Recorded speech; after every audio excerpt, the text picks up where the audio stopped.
Hey everyone, we're looking at the Let's Play for the Dark Elves, and afterwards I'll give my impressions and my own analysis on what I think about it, but let's go and watch it together right now. That way I can back up and we know the full context of the video. Hello everybody and welcome to our first campaign video for Total War Warhammer 2. Today we're going to be taking a look at a few turns of campaign gameplay in the still somewhat early turns of a Dark Elves campaign led by Malekith the Witch King. So if we pull back and take a look at the overview map, we can get a sense of the scale of the new world we're inhabiting.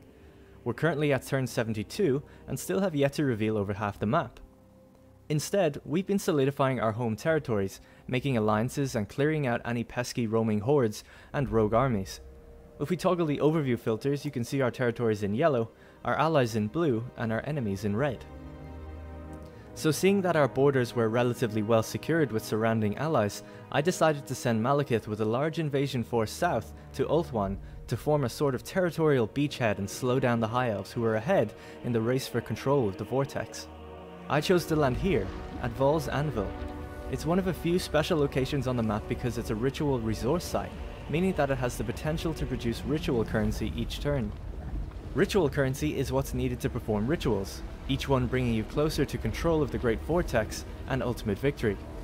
We're not alone in this race for control, however. At any time you can check the progress of the other races, and as I mentioned, right now the High Elves are winning, with us just slightly behind, while Skaven and Lizardmen are playing catch up. Now normally ritual currency is earned by completing missions, so finding sites that let you generate currency each turn is highly valuable and sought after by all the races. Stealing Vol's Anvil from the High Elves both speeds us up and slows them down. However, the High Elves are still progressing, and just 5 turns ago they've begun their second ritual. Their capital of Lothern, as well as 2 currently hidden settlements, are channeling energy towards the vortex as they complete their ritual over the course of 10 turns. During this time we can disrupt them by taking out any of these settlements. We can also see that the Lizardmen have sent an intervention force against Lothern, but it doesn't look like it'll be enough to slow them down. The High Elves are defending their capital well, so we'll be looking to find a lesser defended settlement to capture and interrupt their ritual. So that'll be our objective for this Let's Play. Interrupt the ritual within 5 turns to delay the High Elves and let us take the lead in the race. If we take a look at Malekith, we can see that he's become quite battle hardened over the last 70 or so turns, leveling up his traits and capturing himself a High Elf slave for his own personal use. For his skill tree, I've mainly focused on increasing his dark magic abilities and a few campaign effects that will allow him to capture more slaves in each battle. Legendary Lords can now be upgraded to level 40, and with over 100 different slots to fill, you can really invest in the chains you want and create your unique Malekith that suits your playstyle or his character. Malekith's army is recovering from the battle at Vol's Anvil a few turns ago, but we're travelling with a Black Ark, a sort of roaming naval carrier that can build and recruit units, replenish forces and call in bombardment support. So let's grab a couple of units off of the Black Ark and head to the coast. Time is of the essence, so we'll need to enable full speed and get as far up the coast as we can. We'll move our Black Ark up to reinforce Malekith, switching to Dread expansion stance to make sure his army is replenishing.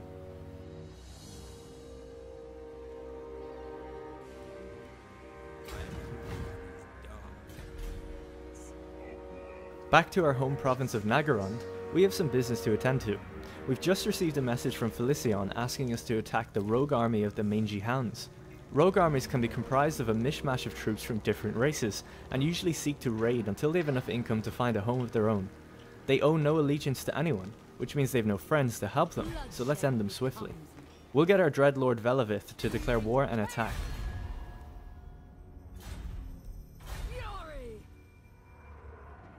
Looks like they're trying to run away, but they're essentially cornered on the coast. Seeing that their doom is inevitable, I'm going to grab our Khainite Assassin and get her to join the army. She's only a level 2, but already has the Scavenge ability, allowing her to pick the battlefield clean after a fight and increase the amount of post-battle loot we get. Cruelty and violence. For Nagorod, for victory! Alright, so an easy battle, we've got our little bit of loot, and it looks like we've ranked up too. Let's enslave the captives and sort them out later. Now we've completed our mission, earning us ritual currency and 2,000 gold, and the Mangy Hounds are no more. If we check out Velavith's skill tree, we can see that we can now decide her name of power. As she is primarily a defender of Nagorond and doesn't fight too often, we'll give her an aristocratic name, meaning she'll help the province she is in or the faction as a whole. Now we'll have to choose her name in effect. Faction-wide increase to income is excellent, so we'll spread out the vassals, becoming Velevith Barbslash. We could do with recruiting a few units for her as well, so we'll grab some bleak swords to bolster our home defense. Cyrus Barbstorm and her army is on the way to sack Blacklight Tower, belonging to the Forge Band, and it looks like there's an encounter at sea on the way, so let's explore it. We found some sunken booty. This will give us growth and extra income across all of our regions for a short while. Definitely a good omen for Cyrus's journey to come, no doubt. Battle at last. And on that note, it's time to end the turn.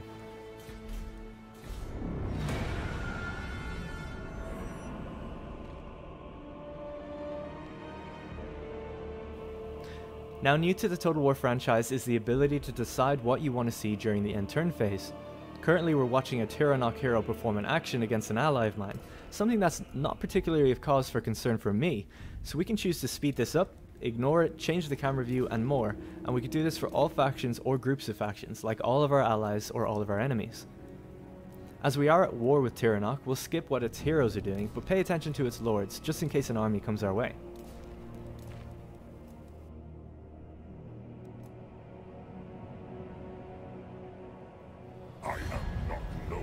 Draklikoven.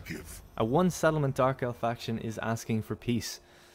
I think you know my answer. Stand, sit, kneel, it matters not. Looks like the Forge Band know what's coming their way, and there's nothing they can do to stop it.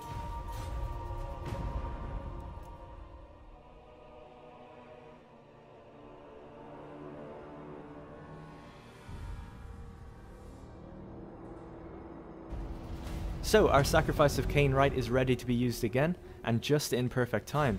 Rites are a new feature in Total War Warhammer 2 which can be performed by each race. For the Dark Elves, we can sacrifice slaves in order to get effects in our campaign. This is how Black Arcs are recruited, for example, which we can't get another one for a little while yet, but we can perform a Sacrifice to Cain, which, considering we have a few battles coming up, will be a good idea as we'll capture more slaves from those battles.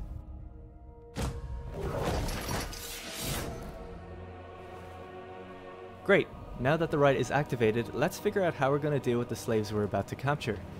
In the slave screen, we can see all of the provinces we currently have control over, their current slaves and how full they are. The more slaves we have, the more money we make, but too many slaves can cause negative public order and lead to rebellions. You can construct buildings in regions to increase the amount you can take, reduce their decline rates, and increase the money they make, so there's a nice balance to be struck with provinces with high public order you may want to gear towards slaves, versus provinces with low public order, perhaps due to climate, that you might not want to send slaves. So currently we don't have very many at all, and Nagorond is doing fantastic with buildings ready to put the slaves to work, so let's set it to a high priority and stop the influx of slaves in our other provinces for now. With that done, let's march on Blacklight Tower.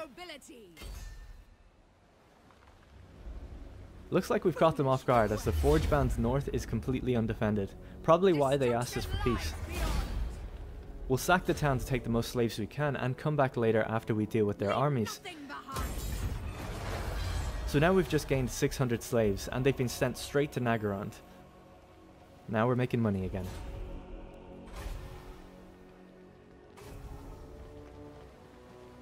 Moving back over to Velevith, it looks like there's another treasure hunt for us to complete, so let's check it out.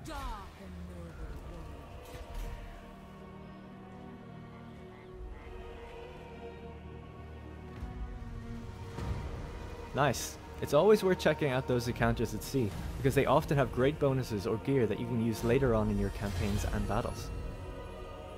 Okay, back to the main task at hand. Let's head back down to Malekith. I'll take you along the path he originally took. Now it's covered with storms, treacherous whirlpools and roaming armies, so you can see that he had quite the journey getting here, and this isn't even halfway down the map. Now let's disembark his army and scout ahead to see what the High Elves have in store for us. Okay, it looks like they've actually got a very well defended settlement here, no doubt protecting it while they perform their ritual. We've got another turn before we can actually reach it, and we're still gaining replenishment from the Black Ark, so Malekith's army is healing. We might as well upgrade our buildings on the Ark so we can recruit even better units later down the line. Now, a small concern I have is that the Lizardmen will fail at Lothern, and they'll send their other army towards me from the rear, pinning me in this forest. So, to ensure that the High Elves are kept busy, we'll call upon an intervention force. Now, intervention forces can only be called upon when an enemy ritual is in progress. This is like a mercenary style AI army that will do the best to hinder and prevent the enemy's ritual from completing. We can get 3 tiers of intervention, so we'll get the highest tier army. Excellent, so we can see the army is a full stack made up of a decent selection of troops and some costly high tier units too. Hopefully this will distract the High Elves long enough for us to take Cairn Thal. So with that, let's end the turn.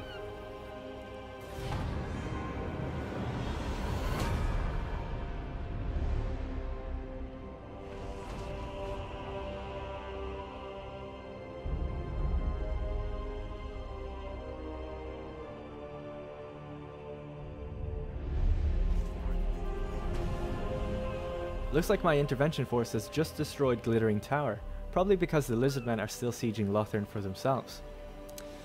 And it looks like we're ready to perform our own ritual. We're finally catching up with the High Elves. So performing this ritual will take 10 turns, give us 5,000 gold, and it means we'll need to protect Nagoront, Har Kaldra, and Kalira, our strongest settlements. So let's begin. The ritual is underway, my lord. Even working together, it will take your greatest adepts some time to complete. Such is the ritual's power that the great vortex itself distorts under its pull. Be wary though, for while the vortex is weakened, the forces of chaos will slip into this world. Ready your defenses, for they will doubtless be drawn to the ritual's power. Okay, so there's chaos armies spawning all over the place, so we better call our armies back and defend our own towns.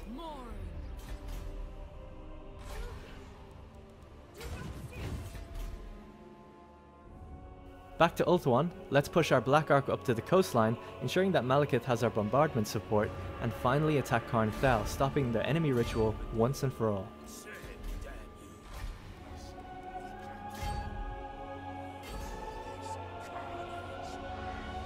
I hate to leave it on a cliffhanger, but that'll be it for this campaign Let's Play. Be sure to join us tomorrow as we continue where we left off and fight the battle for Cairn Thal.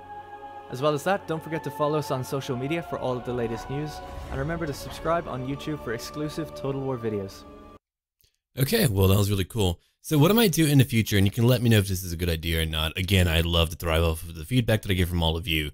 But I'm kind of thinking that I'll just pause throughout the video when I want to talk about what I want to talk about. That way I'm not having to go back and search for things. So again, let me know if you just want to be able to watch it without my hindrance or if you just want my intervention. But I want to go over here right in the very beginning. So let's go over what I'm looking at in the campaign map right now. So if you go look on the right-hand side, we have a very civilization-inspired type of overlay, which I'm very excited about. And I'm very glad they went into detail about some of the features that are found in the campaign now. Because, I mean, what's important to me more than the actual battles themselves is how the campaign map feels. It was back in Empire when I really loved to play on the campaign map. Even in Shogun 2, it was so finely balanced where you could do unique things and build in unique ways in order to maximize the goal that you can make. And it was a lot of fun. Whereas here, you end up having a certain type of format in each province, and then you kind of repeat it forever. You repeat the same province to make the most money each and every time. I like having more variety. Now, I'm not sure how the buildings are. I don't know. I wasn't able to get that far to really know if I had to build the same things in each province over and over and over. But anyway, let's go back to the point at hand. So we got ownership, diplomatic status, attitude, wealth, public order, growth, winds of magic, climate, suitability, and then vampiric corruption. And you can even have character names float on the map and just everywhere all over the world for other characters. And that's very handy. That gives you a lot of tools to be able to quickly look at the overall map. Because I mean, like, I've seen the map and it's been okay. There have been overlays, but I haven't really used it. But with the sheer size of the actual map now, I might actually use it a lot more. And I'm wondering if it is indeed bigger than what we have in the game right now. I mean, there's a lot more water, but damn, look at that. It looks huge. If you look over here, isn't that like more provinces potentially or towns than the fucking Empire? I mean, like, what we have over here is so vast, and I wonder if we'll have that in the Grand Campaign. But I'm thinking, all right, so to let you know, there's a Eye of the Vortex campaign, which is its own separate thing. And then you have the actual grand campaign, which will be added later on, where you'll be able to play everything. And that's more of the sandbox type of domination campaign. So what you're looking at here is for the Eye of the Vortex only. We can go ahead and go through the video again real quick, but that's why I kind of wanted to pause through. Yeah, so we do have various rights and sites where we could take them to generate our rights. Let's keep on going right now. I'm going to go right through the video, just get a few looks at things here. So we're looking at a few differences in stats. We're looking at good attacker. I'm assuming that maybe if they lose a lot, it'll go into the red and have a penalty. We still have the same stuff over here on the left-hand side, showing you the summary of all of your stats and abilities and items that you have for your character. So you have good attacker right here, brave over here, the exterminator. So that's a little bit different. We weren't able to look at it too much. And actually, I'll talk about that in just a moment. Let's keep on going. Level 40 is a big deal. That's a huge amount of levels. I mean, 40 points that you can put in. I still do wish that we could get like 2 points every 5 levels, but there are mods for that just because there is a lot of variety, and it's very cool to be able to kind of do what you want without having to sacrifice a lot. So you do have the Black Ark, which again serves as a mobile city. I'm assuming that maybe it has a preset garrison, and that's why you don't really need a big force for it. So here is a mission issue to go fight that little army that he was talking about. Now, I wonder if this army is mixed with a bunch of different army types from different factions, what is the dominant army faction whenever they take over a new home? Anyway, you get 2,000 gold, and then you get Scrolls of Hecate. Let's keep on going now. Is there anything new that we have not looked at? It's probably a few new things, but we still have more of those RP-like events, which I love a lot. Those came in Norska. Norska feels like Warhammer 1.5, where it's trying to prepare you for the next game. And man, I wish every faction in the old world could be like that, because they are so good. Norska just had so much to do, and still does. Like, I'm still playing it, and it's still a lot of fun. Here's a Sunken Booty event. From the crow's nest come shouts that broken masts can be seen piercing the ocean surface. As the fleet closes, the crew spot a sunken ship lying amidst the shoals. Such ships would rarely be this far from land without good reason, and that reason would most likely involve treasure. So you get growth, plus 30, and then income from all buildings, plus 10%. And there's a lot of that. So there's a lot more events at sea, which kind of reminds me of Heroes of Might and Magic, which is not a bad thing. I love stuff like that. I would even love neutral locations where you can attack it to get loot, potentially, with like custom whatever. Not particularly quest battles, but just kind of custom neutral hostile locations, if you want to call it that. Neutral hostile, but hostile locations, hostile to the world might be a better way to put it. So we still have our overlays up here too. They want a peace treaty. Keep on looking. And here are our rights for the Dark Elves. Those sacrificed to the Dark Lady of Desire go willingly to their deaths, such appeasement enthralls the masses, and that's on the left-hand side. On turn start, Lords have a chance to gain loyalty, which is a big deal in the Eye of the Vortex for the Skaven and the Dark Elves, because, you know, there's a lot of intrigue for each faction. You get Public Order +4 for all provinces, and that will cost you 200, what? I believe 250 slaves is what that, yeah. So that would be slaves, which I'm very impressed they actually added that in. I was a little bit worried that they wouldn't add it in. They would kind of flee from that. But again, because it is a fictional setting, I think it's a little bit easier to kind of talk about that without any problems. And then you have sacrifice to Hecate. The Mistress of Magic is very choosy about who is sacrificed to her. Only those touched by her sorcery may be offered. In return, she brings the winds of magic. And all of your sorceresses will gain a lot more experience. Holy crap. You'll have more winds of magic power, and they'll have a much easier time completing any type of action. Then, to the right, you have Sacrifice to Cain. The victims of Cain cannot go meekly to his halls. It must be bloody-handed murder. But once the blood is flowing, from whence will it stop? So, let's go look at that real quick. Casualties captured post-battle. I think that's 2.5. No, it's 25. I couldn't see. Anyway, 25%. Casualty replenishment rate, plus 20%. Income from slaves, plus 15%. Slaves' decline rate will go up, assuming that you're actually killing them like that. So yeah, that will go up by 50%. Income from post-battle loot up by 50%. Army ability, Dark Conduit, all forces. I'm not sure what that does yet. And then over here, to get the Black Ark, you have that, which you went over. So let's keep on moving real quick as we go through it. Yeah, I think it'll be, oh yeah, here we go, the slave screen. Max slaves are right here. The provinces are over here on the left-hand side. The current slaves there are right there. You have a capacity that you could fill out. I'm assuming 1%. How many can you really have in Nagaron? Holy crap, that could be a lot. If you're only filling out 1% at 184, you could have a lot more slaves in Nagaron. And then you have abilities to move where they're at, which again is a unique feature for the Dark Elves, I'm assuming. And because of that, that's very cool. I'm glad to see a bit of flavor given to each faction, and every faction should have its own unique way to work. Income from that is shown over here. And again, decline per turn, that happens quickly. It looks like they do die, and that is a common thing in Dark Elf society. Over here, you can occupy, loot, and occupy, sack, or raise. So you have your features over there. Sacking will definitely be very important for all of your slaves. And I think that is a majority of what we covered outside of what's actually up here. So the intervention force, here's my own point of view. I do wish that they would head off from your Black Ark or maybe a capital and take a series of turns to actually reach their destination. Because if the AI can use it, I would rather, you know, just kind of see this army get there to where I could intervene, or maybe they could intervene on you. And I think that would be a little bit cooler, to where maybe you had a bit more time to interrupt the ritual, but you could send out that intervention force. But yeah, that's in the game, so you'll be dealing with that a lot, having a crazy stack just pop up if they have the gold to pay for it, which they probably will because they are the AI. So here's a ritual available, and you're able to get rituals for every event that pops up. The second victim chosen by the ritual, whose life force shall fit the goblet, is a hated foe, and Asur that the sorceress Felician has tangled with in the past. It will be a joy to order her death. Okay. Then you've to defend 3 locations. So no matter what, there's an in-game goal, and you're competing with other factions, which means that you could lose, which will definitely be interesting. So let's go ahead and read that real quick. Ritual started. Ritual of the hated foe.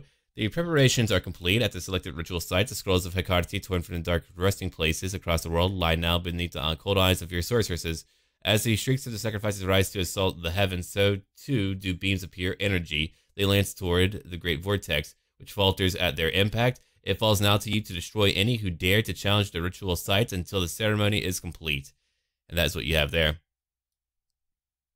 So I'm definitely looking forward to what they have in the campaign. The Dark Elves are very cool. They also have a lot of variety, and I mean a lot. That's going to be a lot to micromanage in any battle. I'm looking forward to tomorrow. But yeah, anyway, give me your feedback on what you would like me to do. Thank you for watching. Do leave a like down below if you would like to see more content and more coverage of Warhammer 2 whenever it comes out. And as always, until then.